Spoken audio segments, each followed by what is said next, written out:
everyone. So I'm Lynn Donnelly. I'm the Community Sergeant at Gorbals Police Office. You'll note from that I'm not a campus officer. However, I have previously been a campus officer in a Glasgow school, and after that I was the campus coordinator for the full of Glasgow. I currently have two high schools in the area that I work, one of them being Holyrood, which has a campus officer, and the other being Shawlands Academy. So just a wee bit of background regarding campus officers.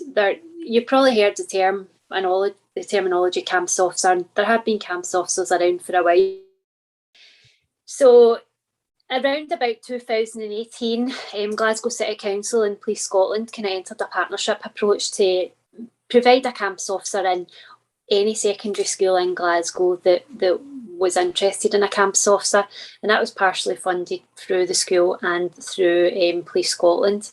So there are a significant number of high schools in Glasgow with a campus officer.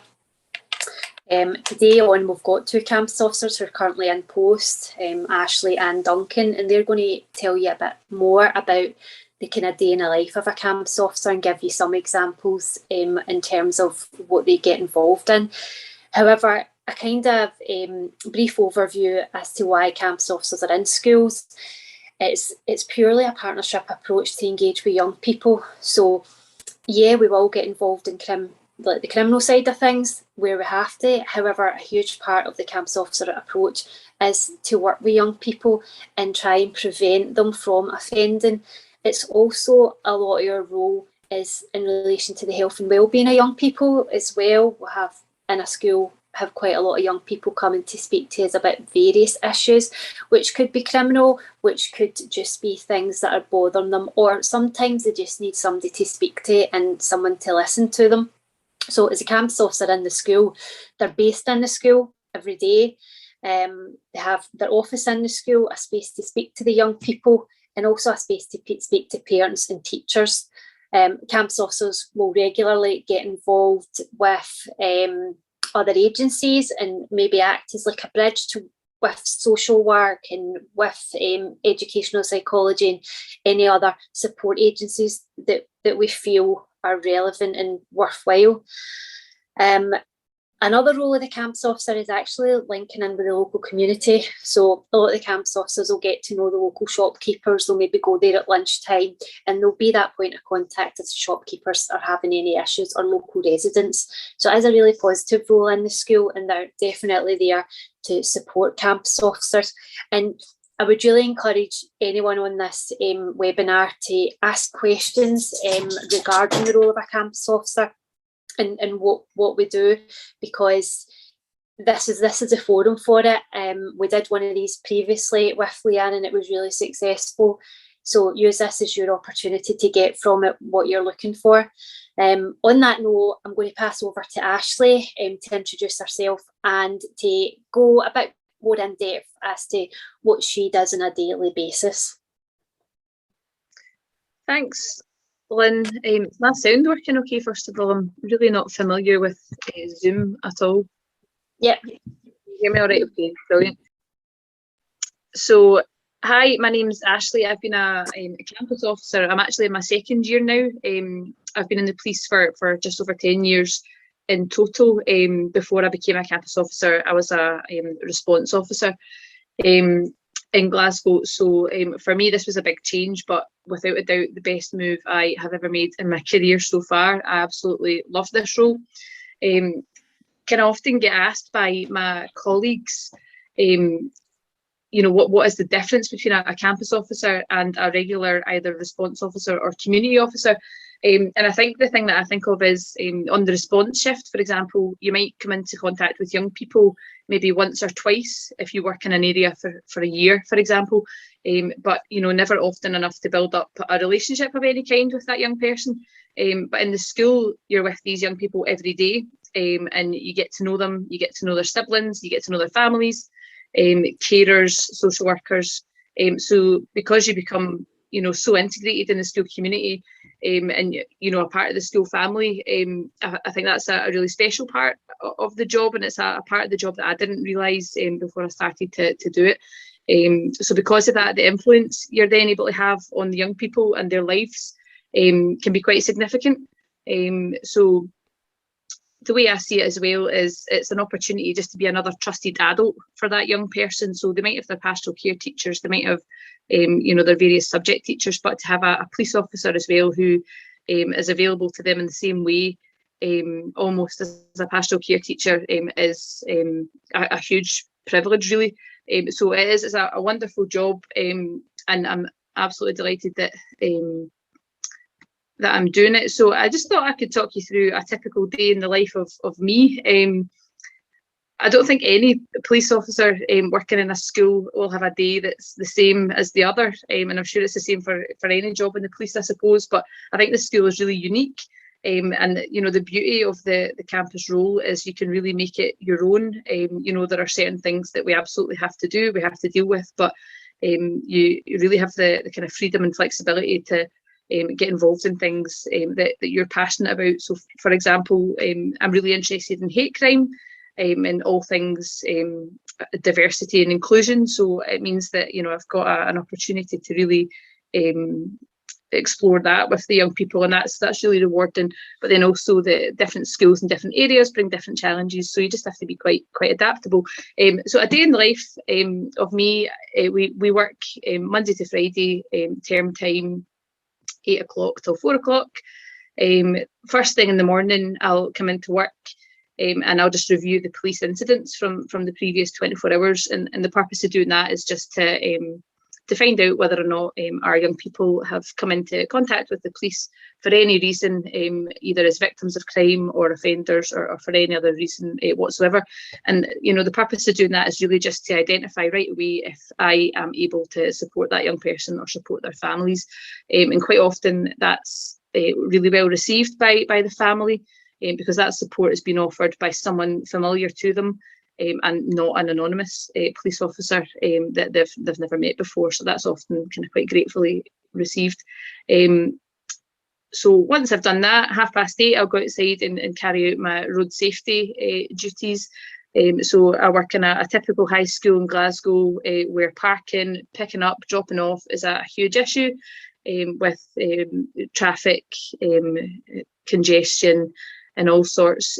So it's really important that I'm a kind of high-vis presence outside the school to make sure that the young people are getting to and from school as safely as possible, and that motorists are parking legally and not putting the young people in danger in any way. So a really nice thing actually about my job so far is when I first started this job over a year ago, when I would go outside in the morning, a big group of young people would basically congregate around where I was standing on the road and chat to me, ask me loads of questions. They were super keen about the police, and I would continually have to tell them, please get off the road, stand on the pavement, we can catch up when I'm finished doing my road safety stuff.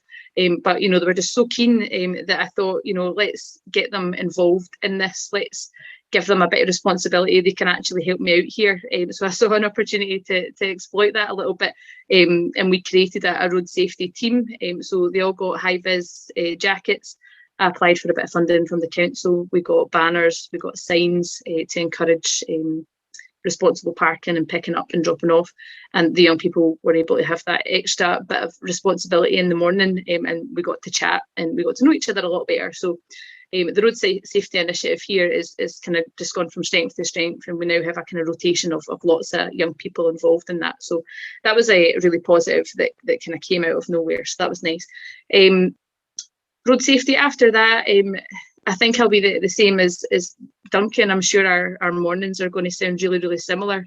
The first thing you do after the first lesson starts is you'll speak to the deputies, the head teacher, any class teachers, and they'll either come to you with questions or concerns, or you'll go to them to discuss any issues that might be arising in the community or that might spill over into the school.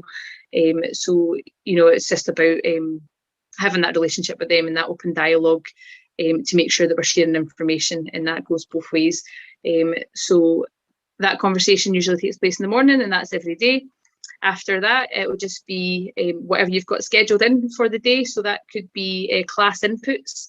I'm sure Duncan's the same. We like to get involved in as many class inputs as possible. A lot of the inputs I do slot into the PSE, the personal social education timetable. So I'll deliver inputs on knife crime, personal safety, internet safety, domestic abuse, lots and lots of subjects covered, and I'll really be guided actually by the pastoral care teachers. If they've got a particular issue with a particular year group, they'll come to me and say, is there anything that you can offer around knife crime, for example?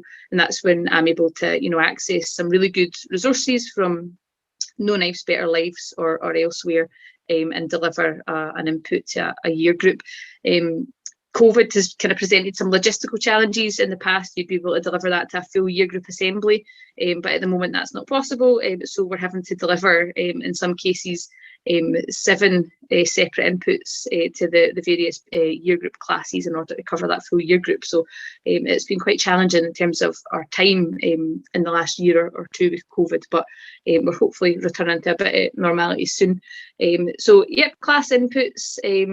I also get asked to deliver the occasional input to a modern studies class when the S3s and S4s are learning about the police and the community. So I'll go up and speak to the class.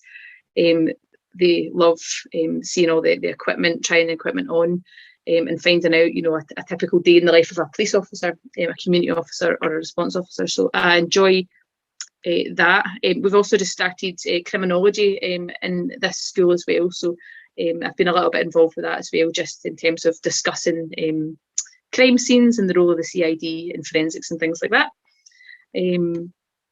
So other than that, I also get involved in programmes. So campus officers throughout Glasgow, throughout Scotland, I'm sure, will be involved in delivering the same kinds of programmes, national programmes, that really just support us in terms of our relationship building and our kind of delivery to the young people in schools. So to give you a couple of examples, we run a programme here called Pitching In, which is a football based kind of 8-week programme, and the purpose of that is really to educate young people about how to be responsible football fans, and to recognise and understand hate crime and the implications of hate crime. And we try and target young people who have a particular interest in football and who might be susceptible to either becoming victims of crime at football or committing crimes at football. So it's actually a really fantastic programme delivered by our football unit in the police, and they basically support us in the delivery of that programme. We usually do it over 2 periods or 3 periods a week for 8 or 9 weeks, and the first 2 periods will be classroom based, and the last one is a football game outside, usually involving the PE department. So it's a really kind of engaging input where there is a lot of content, but then also there's a kind of reward at the end where you're going out and physically getting involved in a game of football as well. So that goes down really well, and we get some really excellent feedback from that. We also do mentors and violence prevention as well, which is a peer education programme, basically designed to support young people in delivering messages on violence prevention to their younger peers. And that's in most high schools in Glasgow, and it's hugely successful. So we have that in the school where I work as well. And then small group work and targeted support. We have our deputy heads for S1 and S2 are particularly interested in this in the school where I work, and essentially they will identify to me a small group of young people, usually about 10 or 12 young people, who they feel would really benefit from a bit of intensive learning really about rules, responsibilities, the consequences of crime, the implications of crime. So I'll work with this group, a small young people, the small group of young people, for maybe 4 or 6 weeks, and yeah, we'll just really work on relationship building, and then look into a little bit more detail about decision making and how to be responsible citizens. So that's kind of targeted support that works really well. It's quite effective. Like Duncan, I'm sure I go out at lunchtime and break time and patrol the local community. It's actually a brilliant part of my day because it gets you out of the school, get out in the fresh air, and it's basically just an opportunity to engage with the young people again. So you are, of course, making sure they are kind of behaving themselves in the community, and that also they're not getting themselves into any bother. But you're also speaking to local shopkeepers, residents who might have issues.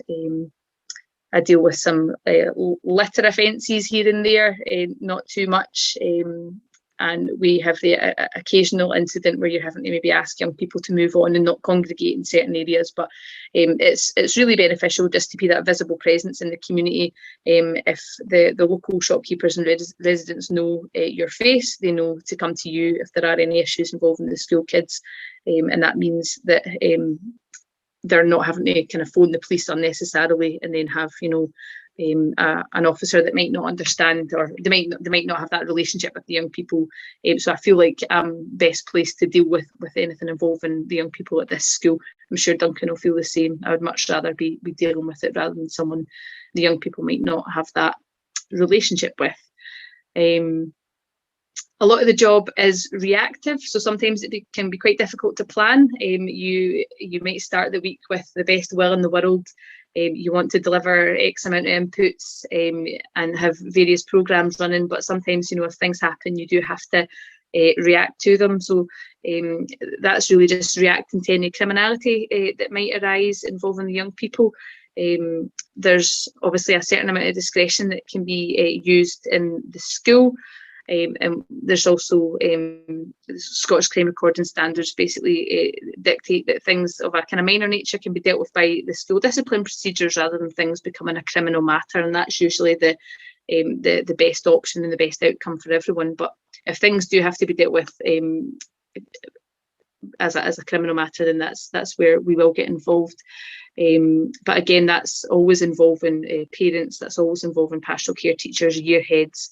And we deal with everything as best we can, and it's always with the young person's best interest as the priority. So other than that, we do have some additional things that we can get involved in.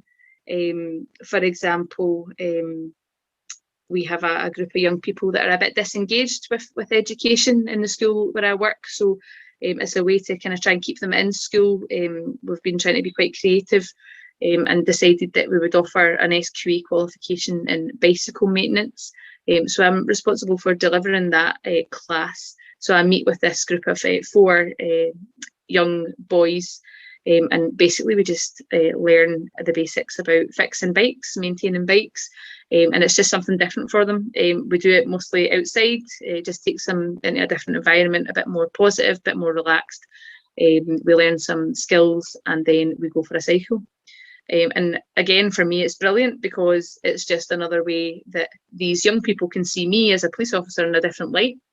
And it's also a great opportunity for me just to get to know them a bit better as well. So it's all about relationship building. And hopefully keeping them in school, improving their attendance and their overall attainment as well. And then finally, before I pass on to Duncan, because I'm just getting sick of the sound of my own voice now, after school clubs.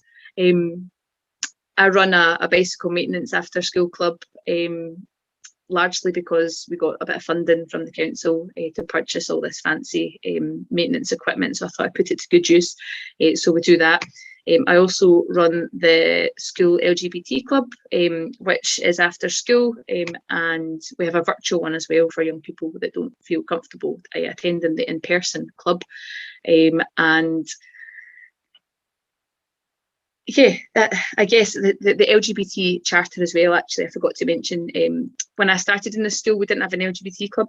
So as I mentioned earlier, I love anything to do with equality and diversity. So I thought I would start one, and then that led on to delivering or assisting with the school's LGBT youth charter journey. So I'm working on that at the moment, supported by 10 teachers. But I'm taking the lead on that, which is nice. You really do feel like a part of the school community, and I think the more that you give to this job, the more you get out of it. So it's yeah, I absolutely love it.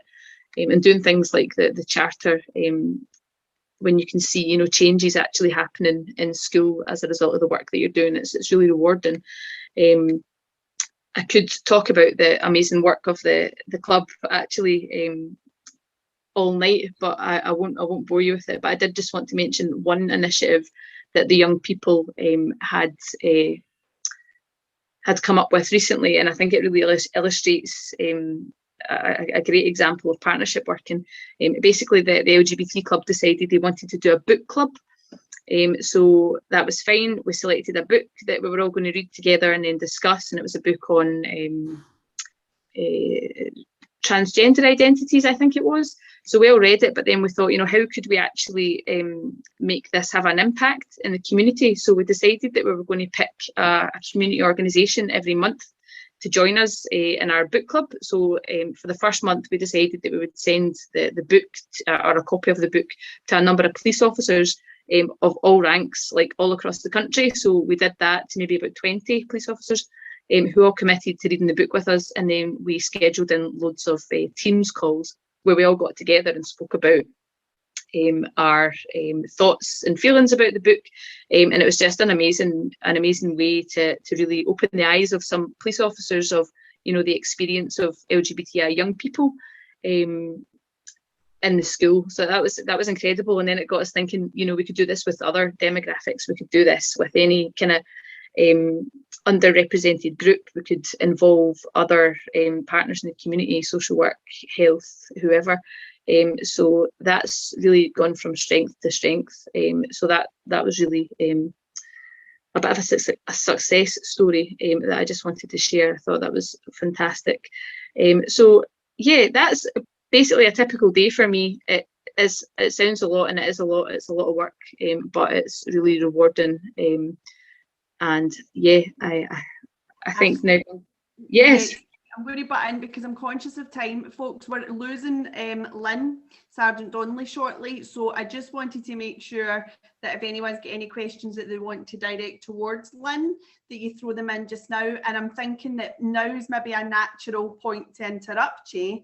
I'll share the photos that you've got in your presentation shortly, but we've already got a question in. So hopefully, if we address this question just now, it might get some cogs turning in the parents that are watching tonight, and they might want to ask some more before we move on to Duncan. So Matthew is asking, is there a benefit to having an officer on campus in relation to some of the abuses of social media that occur in our schools? Or are there other ways of addressing that? So Matthew says he's thinking about kind of trolling or bullying, but also the incitement of incidents or fights being filmed.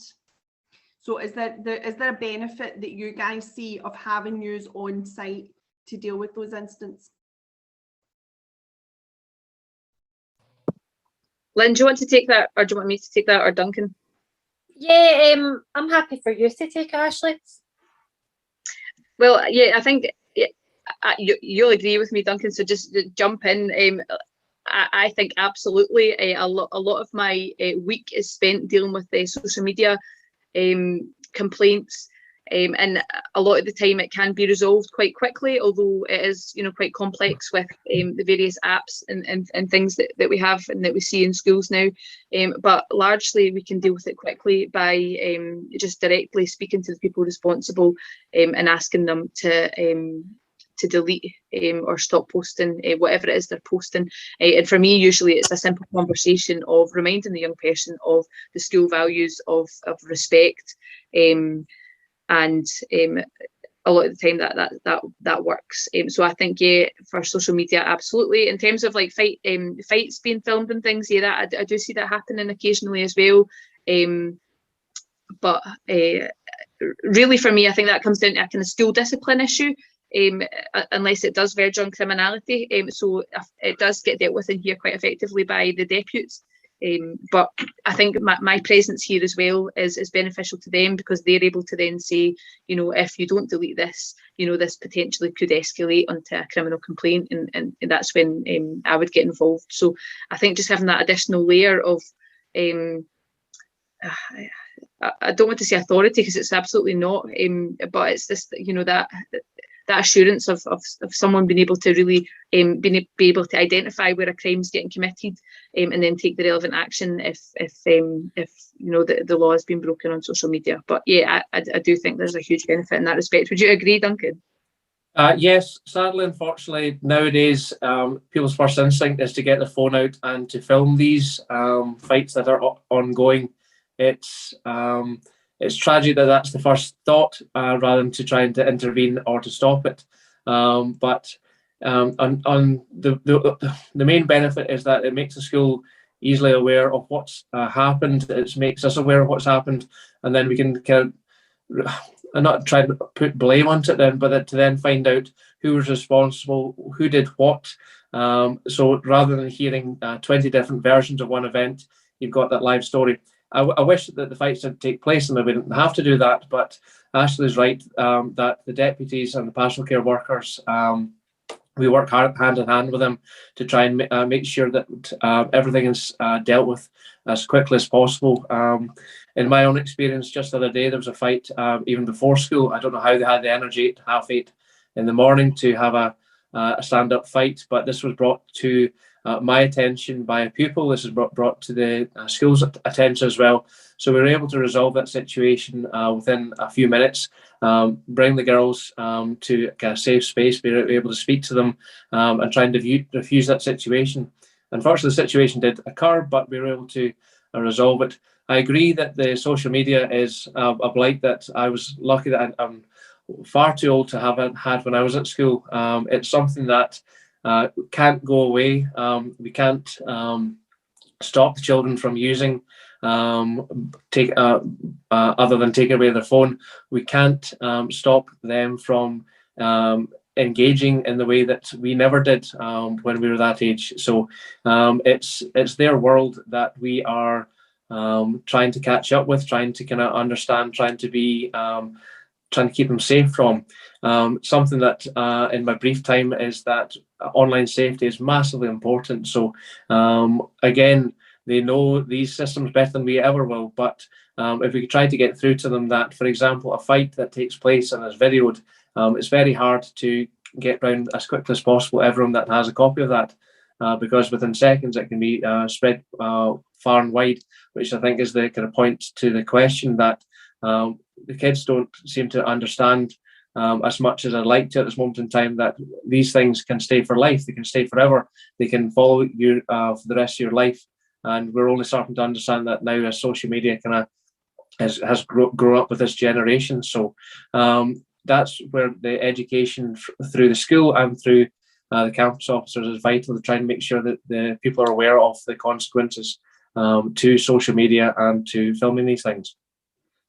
Thanks, Duncan. Can just before we end up losing Lynn, because I know that she needs to jump off soon, can I maybe pick your experience, brain, Lynn? The fact that I am aware there are some schools across the city that don't, unfortunately, at the moment have a campus officer. So I suppose really it's to ask you, how would, if there's any parents on the call tonight that are maybe questioning that and would maybe like to see that instituted in their school, or they're interested in hearing more about it, what would your advice be if there are any parents in that situation tonight? Yeah, my advice would be for them to first of all engage with the parent council at the school, and if they're actually a member of the parents council and asking how to approach it, then the first line of communication needs to be with the head teacher. To make a campus officer role work in a school, there needs to be full support behind it, from the parents, from the school staff, and then the campus officer themselves. Putting a campus officer in a school where they don't have that support is really going to restrict the kind of good work that they're going to be able to do. So the first step would be linking in with the head teacher. There may be a completely legitimate reason why there's no campus officer within the school. However, if they open up that dialogue, then it's either going to start conversations that could lead to a campus officer, or it's going to satisfy the reason as to why there's no campus officer. Thanks, Lynn. So Heather, obviously me and you, great minds think alike. I think I've just kind of asked what your question was about the process of it. So really this is a key part that your parent council could play, I suppose, in having that bit of dialogue with your head teacher and trying to start the process or see if the process is suitable for your school. Okay, so I'm just going to move on, but please keep continuing to put your questions into the Q&A. Lynn might be popping off shortly, but we've certainly got Duncan and Ashley on for a bit longer, and obviously we need to hear about Duncan's role as a campus officer. But Ashley, I'm just going to click through some of your photos that you've got. It'll be a shame if we don't show them. Yeah. Want to briefly just say what's happened in the photo, and then we can pass over to Duncan? Yeah, absolutely. Yeah, so this is just the road safety initiative in the morning that I was describing, minus the young people who were too shy to get in the picture because the head teacher wanted to put it on Twitter. So the gentleman standing with me there is Alan Barclay from the road safety department at the council, who basically supplied a lot of these parking buddies that you see.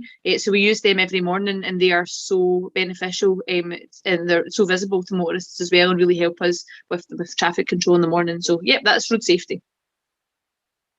And this is an example of a targeted support group. So when I came to the end of working with this particular group of young people, I invited one of my colleagues, my community officer colleagues from the office nearby the school, who was public order trained, and he brought all his public order kit and demonstrated how to use it, and put the young people through some drills. So it's just another way to for the local community officers to engage and meet with the young people, just another opportunity for some relationship building there. This is our bicycle maintenance equipment. So we've got 5 bikes that we've got funding for, and all the maintenance equipment. So this was us just having a wee pose with the bikes, and learning how to use the bicycle marking kits as well. That we do some initiatives in the community. So yep, that was the young people getting involved in that.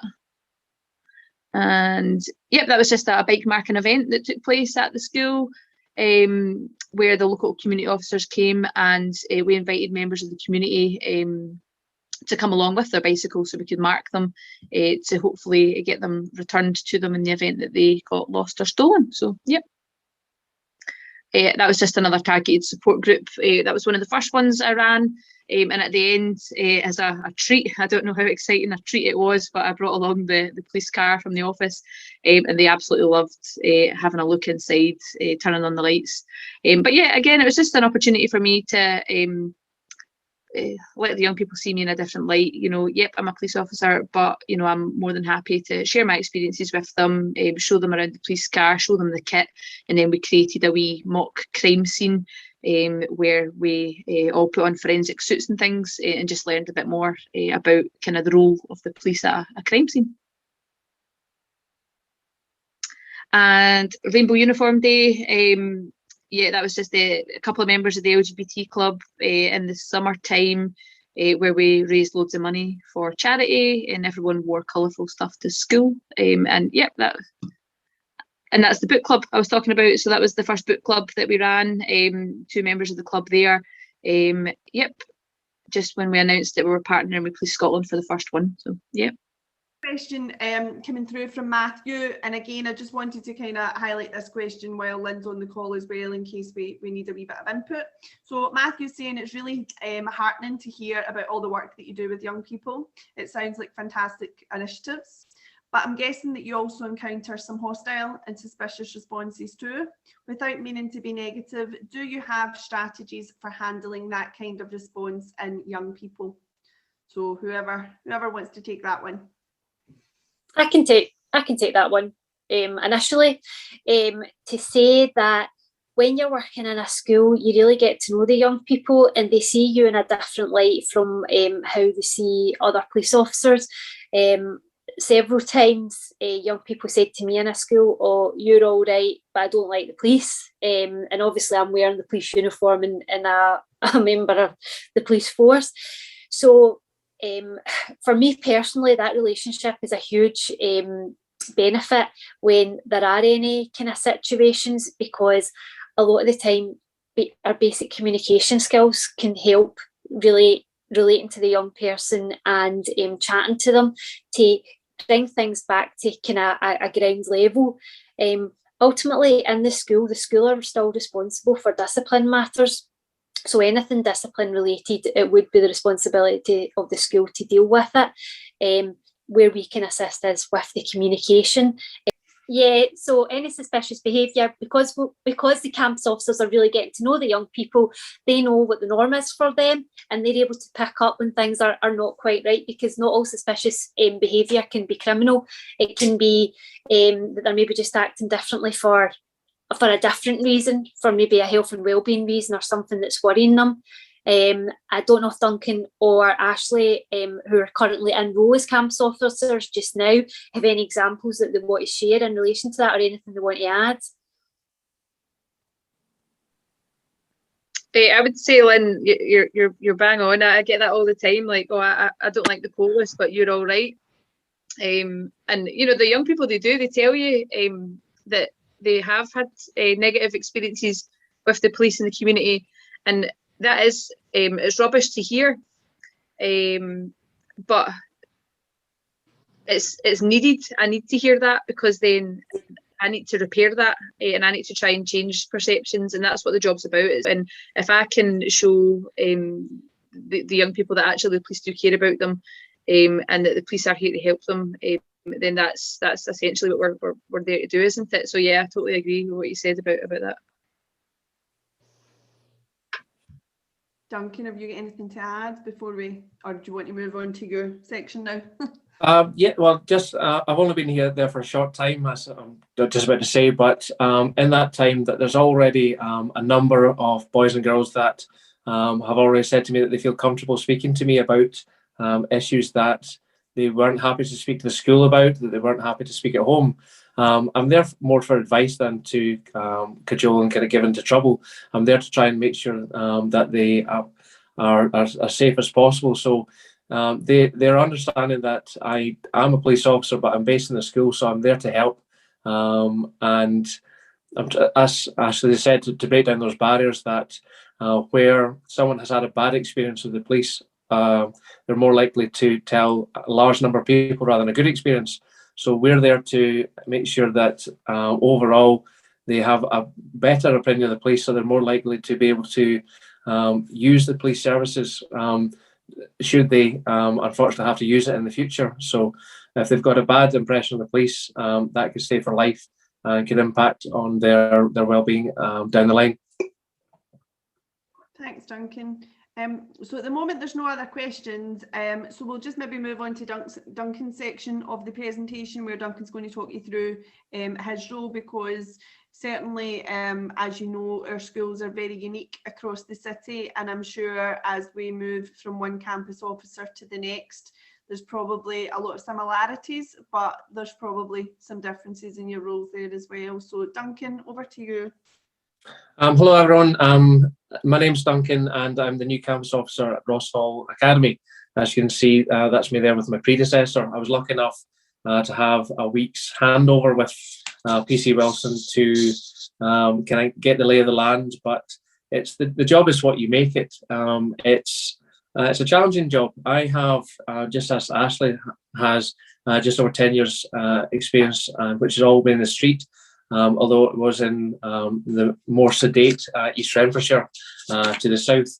I thought that 10 years kind of answering calls and dealing with kind of the never-changing calls would stand me in good stead when I took the role over, but I was stunned with the challenge that the job is. It's the job's hectic. I've yet to have a lunch, which is surprising when you see me, but I've loved every single minute of it. There's no, I know we're talking about a day in the life of the campus officer, but no 2 days have been the same. I only started in August, so yes, I don't have the same experience that Ashley does, but the job is what you make it. I could go there and just when my help is requested, speak to them, help them, do what I can. But I think the campus officer, you have to be of a certain mindset that you have to want to do more than just that. Because for me, I've always been teased by some of my colleagues that I'm more towards the social work end of policing, but I'm there to educate and encourage first, and to basically criminalise and charge and basically enter that kind of part of the world last, because especially with the school environment, we're there to make sure that it's a safe environment as possible for the children to learn and thrive, rather than to criminalise them.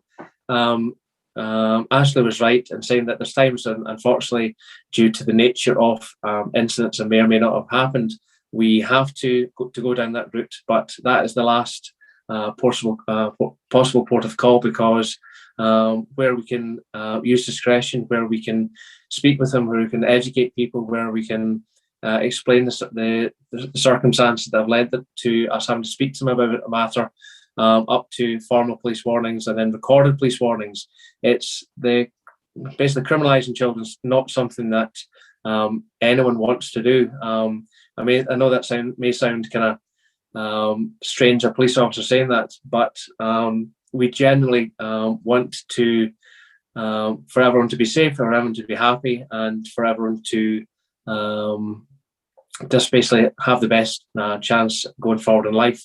And criminalising them at an early age, at any age, will impede that. So that's why the campus officer is a vital role, in my opinion. I know I am one, so it's I'm kind of talking myself up here. But if we can make sure that children are diverted away from criminality, or prevented from a life of crime, then they're more likely to be successful, more likely to have a long, fulfilling life to get forward.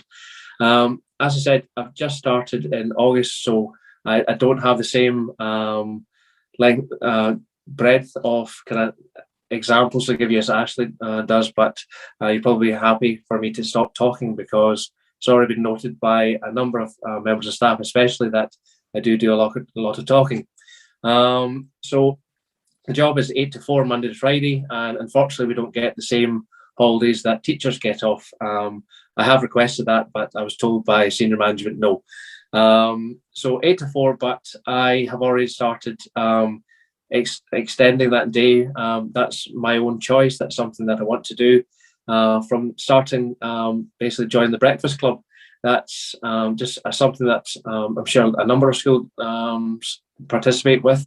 My school does, and I'm just there for a chat. I don't have to do any cooking, which is great. And sometimes they even offer me a wee bacon butty, but that's not why I do it. It's more just to give people the best impression of police.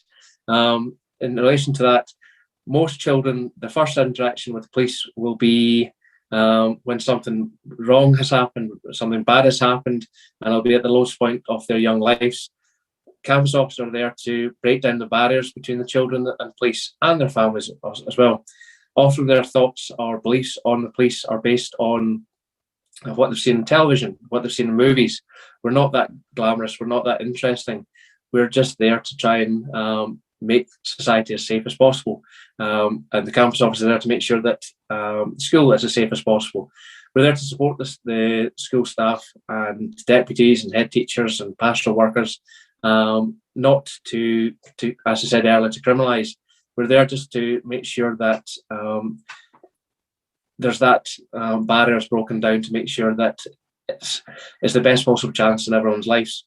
As Ashley said earlier, first of all, I'll have a coffee, but then I'll check what calls have been since school finished and the school started.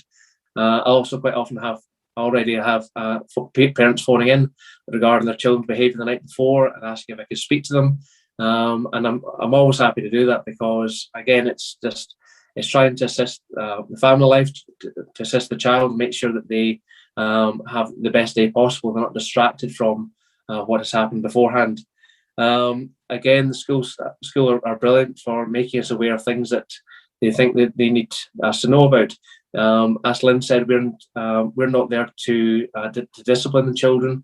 We're there just to support that. But if something has happened that the school need to make us aware of, then they know that we're there. We can also be that divide where there are times that, because the school are disciplining the children, they're not happy to speak directly with their pastoral worker at that time or the deputies. Whereas in the 2 months I've been there, there are a number of children that are happy to speak to me, happy to come to my office.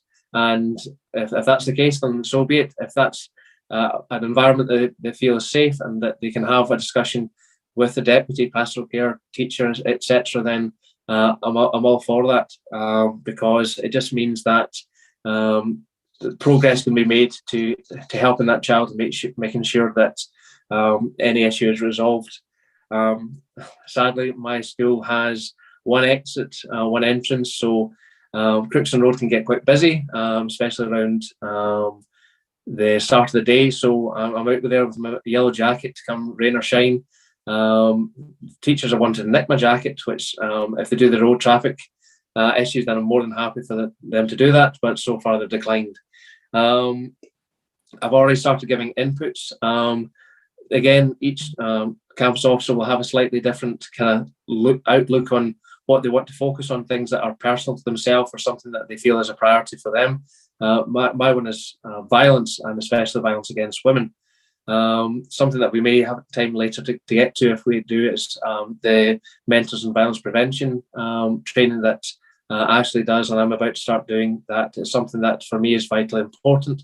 It's a crucial tool that the schools and the police have to try and assist older children in becoming leaders, and also them to then educate their peers and the younger children, because a lot of children are more likely to heed the information that's given to them by a 5th or 6th year than they are from a teacher or from a police officer. So that's something that if we have time to, we'll get to.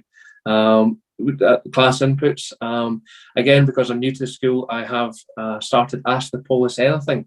That's during the PSE classes, and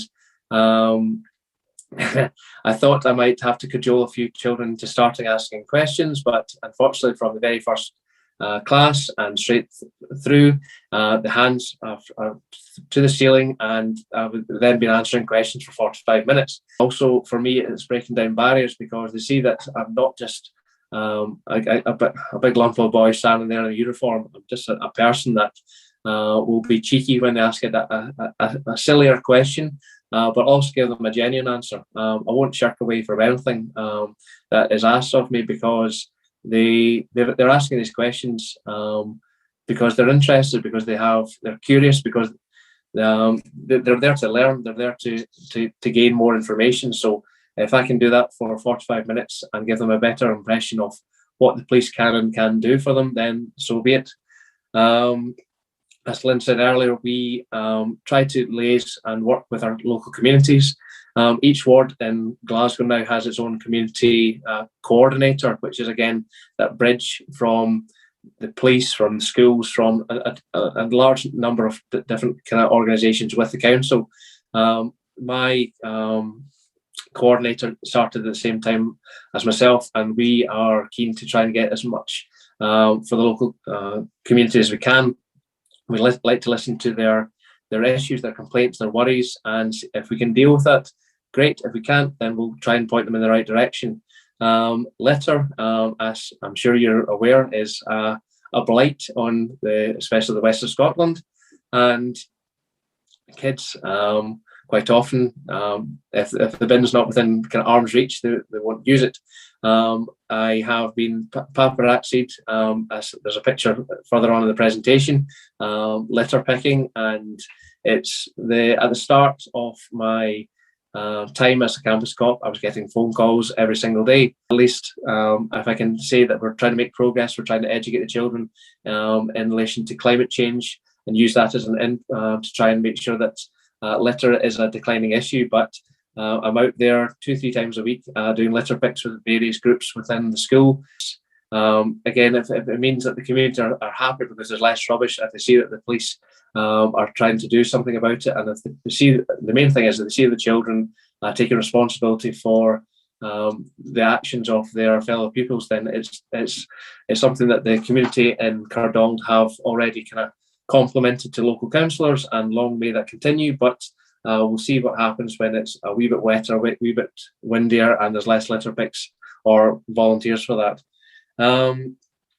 Again, when there are issues with pupil behaviour, if they're excluded for a day, then I can speak for Ross Hall, is that they'll be brought in the following day and spoken to in front of a parent or guardian.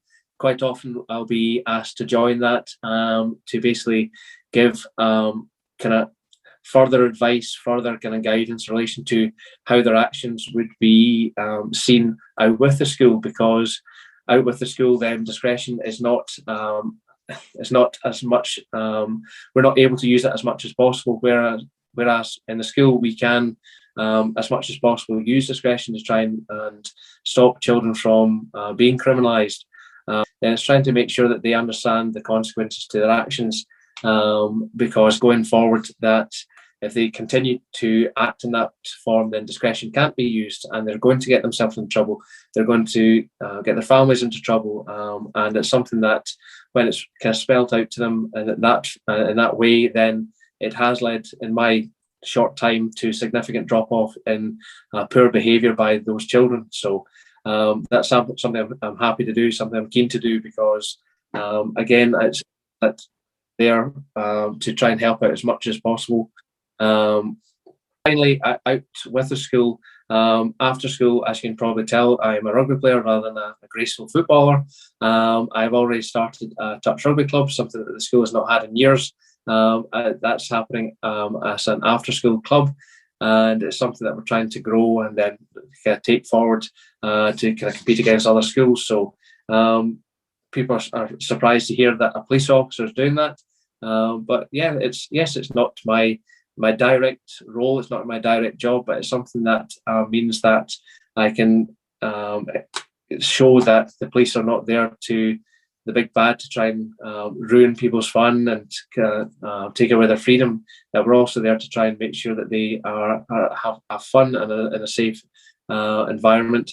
And the last thing is that there's been a number of children that have been in trouble throughout their early start to their school career, who have come along to rugby, and they have basically engaged with myself and then with the PE staff kind of subsequent to that, and something that they hadn't done before, because well, I can't speak for why they're doing it, but all I can say is that I'm happy to do it, and that they seem to be happy and enjoying it, and I am loving the job. I hope that's come across, and if there are any further questions that myself and Ashley can take, I would love to do that. Thanks, Duncan. Yeah, if I just quickly show your couple of photos, and then we've got a couple of questions and comments here, and then I'll read them out. So I'm guessing this is your litter picking. Yes, I didn't realise that it had been taken. I may be kind of glamorously looking directly at the camera, but I didn't know that it was being taken. I first knew it when a number of my colleagues started ping me messages with that photo that was on the Glasgow Police Division Twitter feed. So that is, we target the areas that the main thoroughfare between Ross Hall and Paisley Road West is where, unfortunately, most of the rubbish is dropped. So we focus on that to try and make sure that the areas are as acceptable as possible, because we can't impose on people that are resident to that area. So great. That's, again, I don't have as many good photos as Ashley. I'm new to this, but I'll come back in a few months' time and I'll have some more good photos, I promise. Ross Hall, if you know or don't, doesn't really have any physical boundaries. It basically is kind of right in the periphery of Ross Hall Park. So there are public parks all around that. It's nice and green, but unfortunately, that means that people, for example, like to use off-road bikes all around there, which is obviously a hazard to PE classes or just the pupils in general. So the area was blighted by youngsters riding these dirt bikes. To be fair, the person I found with this bike was 19, so I couldn't really describe I was young anymore, but I was able to take the bike away from him, seize it, for a number of road traffic offences, and the school pupils are still talking about the time that the Duncan took a bike off someone, although sadly that is second to the time that Duncan saved a pigeon that was injured. So, and unfortunately, I thought I was happiest when I got a bike from someone, but the pupils are happiest about the time I saved an injured pigeon. Certainly shows the two sides of you, Duncan. So I'll read out, first of all, just a comment from Andrew saying thanks very much for the presentation, that he can now actually see the positive aspect of a campus officer, and would be really keen to have it in Shawlands Academy and elsewhere in the city. So that's great to hear, Andrew. I mean, like I said earlier in the presentation, out of all of our secondary schools, there's only 5 secondary schools that don't currently have a campus officer. So from those figures, you can see that the majority do have and actually benefit from them, including my own child's secondary school. So like Lynn had said earlier on in the webinar, if this is something that you would like to discuss with your school, then please take it to your parent council for them to then raise it with the leadership team in the school and see where you go from there. But we've got a question from Kate asking, would you say that the schools that have an on-site officer generally tend to have higher incidents of antisocial behaviour, or are the positions running in the schools with little or no incidences also? I would maybe have thought it would have been the other way around, but... It's a really good question. Do you mind if I take that, Leanne? Is that all right? Kate, that's a brilliant question, and I'm really glad you've asked it. I think having a campus officer is absolutely no reflection on the crime or antisocial behaviour in the school, or indeed in the community. Campus officers are embedded in schools all across the country, rural areas, urban areas, where crime and antisocial behaviour, it vastly varies. A school opts for a campus officer not because of the crime or antisocial behaviour, but because of the value, I think, that a campus officer will bring to the school community. The value, like we've discussed, that breaking down the barriers, having another trusted adult to support a young person, to be that positive role model, and essentially just to assist in really positive life choices and decision making. So I think there definitely is a perception that a campus officer means that is a bad or a rough or a tough school, but it's absolutely not. So thank you for asking that, and I hope that clears it up. Yeah, that's great. Thanks, Ashley. I'm conscious of time because I don't want to keep everyone on the call, including the officers, on tonight any longer. They've been very generous in giving up their time already tonight. So just one last call for any questions. So be quick, put it into, use the Q&A function that's in your toolbar if you have any questions. While we're waiting, I just want to thank Ashley and Duncan for their time tonight. Obviously, I'll thank Lynn offline when I see her for giving up. And I hope that as parents, that gives you a good picture of the importance of the campus officers. Certainly my personal experience as a parent of our campus officer at St Paul's in Pollock, not far from Duncan, has been extremely positive. My first interaction was to find out, we did a workshop on social media, and it was about all of the anonymous apps that are on social media nowadays, which I wasn't aware of until PC Lee, her name was, she's no longer there, PC Lee explained about these apps, and I'd never heard of a campus officer before, and I thought, oh my God, this is amazing that our school has this. So hopefully though, through the work that Ashley and Duncan has shared tonight, you share my views on that.